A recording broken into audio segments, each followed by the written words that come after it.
the place I sleep. My bed is my pillow. This only my survivable. When it rains, then how? Rain see very heavy means there's a staircase like a red. You can go there and sleep. Singapore is built on the idea that every family should have a home to call their own. Yet, for some, rough sleeping persists because, to them, home is not as straightforward. I spent a night with those living on the streets, taking a peek into their struggles, their resilience, and the complex environments they face. I'm Wendy, and this is Hidden Hustles.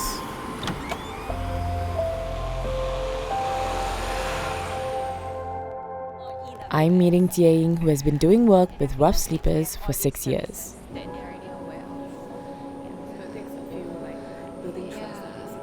we're trying to see whether they are around today. Yeah, so we can speak with them. It's a very dark area though. Yeah, it is. Got to be mindful of the steps because there's a... The homeless are not typically visible in Singapore, and I'm learning why. I think they're longer there. So here was, but this still remains. So there was cardboard here. And then I think they do shift work. So they take turns to sleep in that area. So you were saying just now, the one that we spotted there, that's a sign that they might have been here.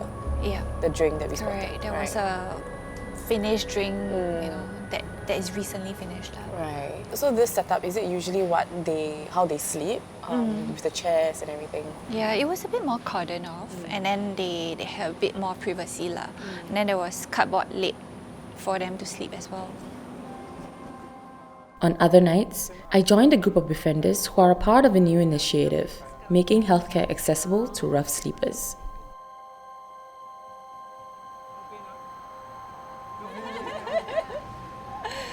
Uncle happy, I can tell.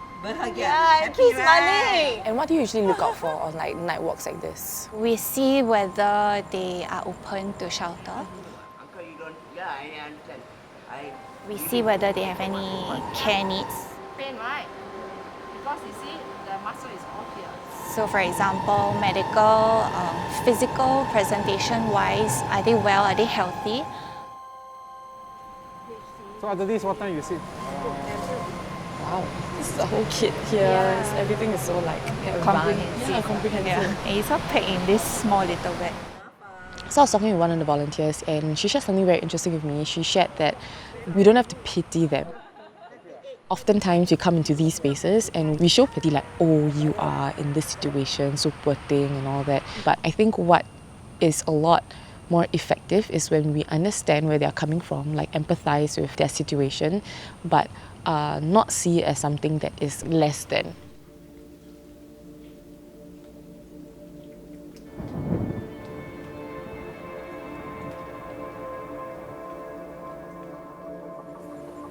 Okay, because I'm just concerned also because like I know tonight it's raining. Yeah. And I'm also thinking like, oh my gosh, they usually find a spot that they put a cupboard and then they sleep at. Yeah, so that's where we try and see how we can mitigate that. First, if they are receptive to a shelter, or if not, is there somewhere safer that they are willing to move to so that the rain doesn't reach them? Hello, Uncle. Hello, Uncle. They are usually like built that initial rapport.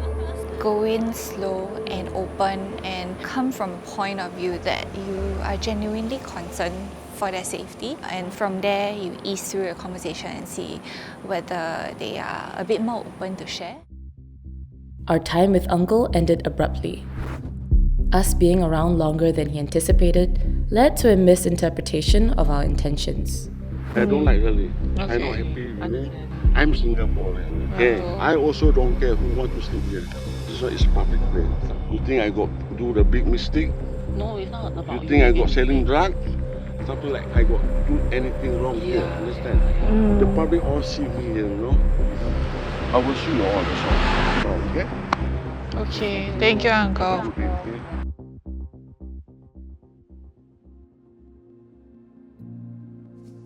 As we called it a night, I couldn't help but ask Jieying, how do these moments of tension affect the heart of the work they do here?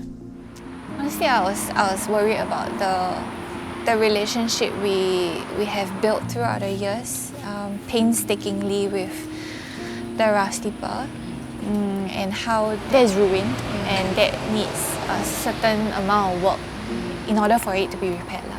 Like in that kind of situation where like intentions are misunderstood or like misinterpreted, how do you like navigate such challenges as well?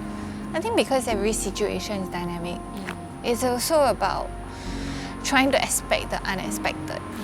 But even then, we can be caught off guard, right? It's really trying to play by ear and see how we can make the best of a certain situation. Is it even more difficult when they have, let's say, traumatic life experiences or traumatic experiences with people in authority as well? Now, does it get harder to build that trust? For sure. There's already some distrust towards or some perception towards certain agencies. That's where we really have to go in very slowly and tactfully, and I think just be mindful that what they have experienced and their feelings, it's all valid. After a tense night, I found myself thinking clearly about my next interaction with Uncle B the following morning, as he kindly allowed us to accompany him to work.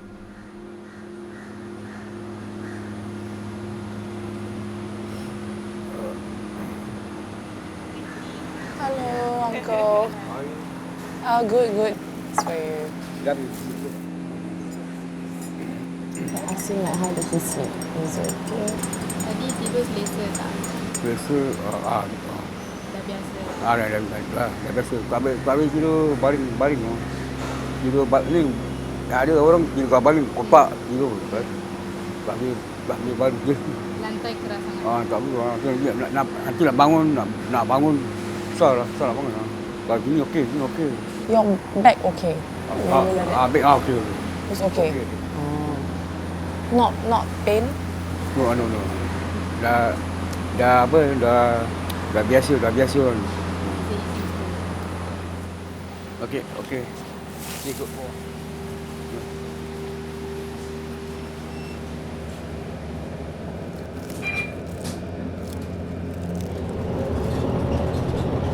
So every day 5:30 take bus. Yeah, every day. What work? What work? Cleaning, check the rugby, and then there's sapu, check the blow. So every day you do stuff? Begini lah.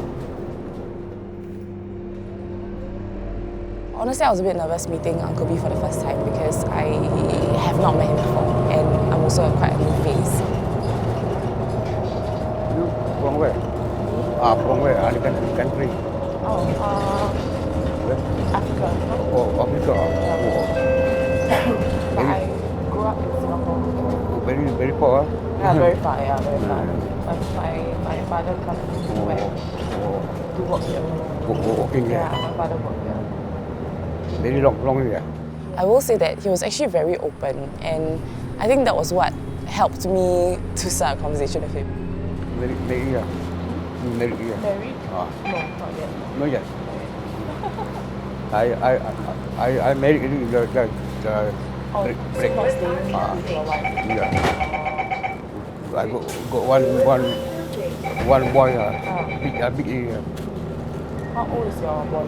18, 1 1 8. He's school lah. So do you see him?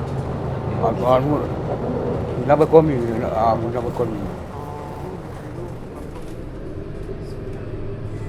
The mother she don't call. Is you and your wife not good relationship? Tak dengan isteri saya dah cerai, tahu tak? Surat cerai kat beg. Simpan jangan hilang ah. Simpan surat tu. But you miss your children? Agak miss lah. Itu anak saya, anak tiga. Habis anak aku tak mana. Kalau jumpa kat luar mana, saya kasih dia Ada berapa saya ada, kasih duit dah. Kasih duit dah, berapa saya ada, kasih dia. He showed me some of the reasons why he was displaced from his home, and I found out that it was actually quite a recent thing. It was an early this year thing, and I must imagine it must be quite a lot for someone to go through to be removed from a place that they're familiar with and then having to start a whole new routine. One thing that I was also thinking about is like, okay, a lot of them here, we are coming just to check in on their lives, and if they're not ready to like move out of their situation, then how can then we help them, you know? Transitioning from the streets to the home isn't the simplest. I'm meeting Uncle R, who has since settled into an apartment, but that hasn't yet erased the memories of a decade of rough sleeping. Ajab, ada baik. I got no money also, they give me makan, you know. They all recognize him. He got distracted, very distracted. I think he's reminiscing also. Amma, how are you? My friend all, my team all coming. Take a picture of this shop also.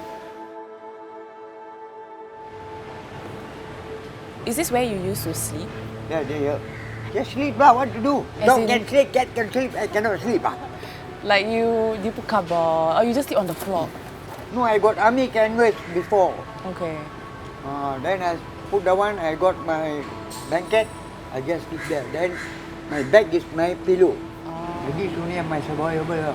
Then when it rains, then how? Rain see very heavy means there's a staircase like a rat. I can go there and sleep. So if it's raining, then you will sleep at the staircase? Small rain means, very heavy means I will go inside already. Very heavy rain, I will come here. I will come here and sleep. People go, give me money all, buy makan. Where you went? Bukit Betul swimming pool. Because I was near the Bukit Betul. That's walking distance only, swimming pool already. Then walking some more distance, got washing place. They wash your clothes. Then where you make dry? On that time I was doing sweeping in Bukit Betul, the block. I said, put inside my store. Then what to do? Your makan? Makan, don't worry. My brother shop also, he sell to people 80,000. If I go and say, I want makan, you want to makan, no need money. There was a social media post on him on TikTok, and then there was quite a bit of ruckus created around him. So we had to try and see how to engage him. Was he like receptive at the start? He wasn't, so it was a bit intimidating.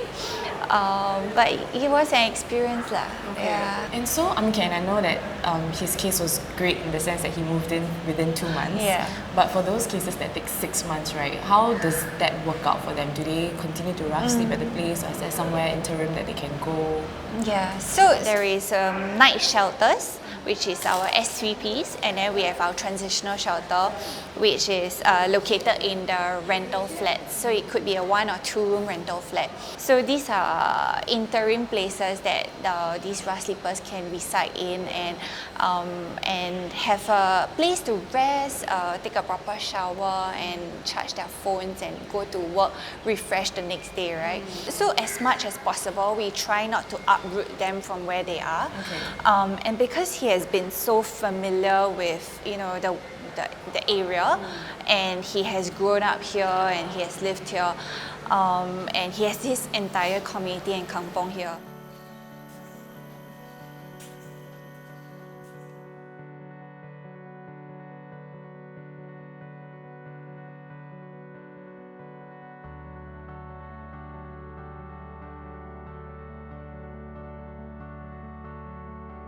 How have you been since you moved in? I'm very happy. Correct, ma'am? Because now I got a rooftop already. I no need to sleep in the rain, in the cold. Correct? Huh? I want to cook meals, I got everything. Your rental? How are you paying? I was also paying. Water bill also they paying. I said to them already, I'm not working, I'm an old man. How long have you been staying here? When we come here, maybe 2 years? 2 years ago? Your hall. My hall. Okay. Okay, this is my thing, my prayers place. Okay, and this is my father. This one I buy in my was a 5-room flat in Jurong West. All I lost. I lost my money 1.5 million. My money all lost already. What to do? No man, I love my country. Can you show me where you sleep? Come. There. This is my kitchen. Do you feel, because you say you used to stay 5-room and then now you are staying Yeah. here, do you feel like a bit happy? Nothing. That's why I tell to my wife, you don't divorce. If I know miss now, I will sell the house now, 750,000. I just buy 3 room, pay cash, rest of the money, put in the bank, every month take interest and it. Correct no? As you are seeing all these rough sleepers, right, does it change your perspective on what home means? Yeah, it does, it does. So because what a home means to them does not necessarily means the same thing for us. What we usually envision a home to be, right, which is a HDB flat or, you know, but to them it's where their community is and where they feel belonging, where they feel comfortable.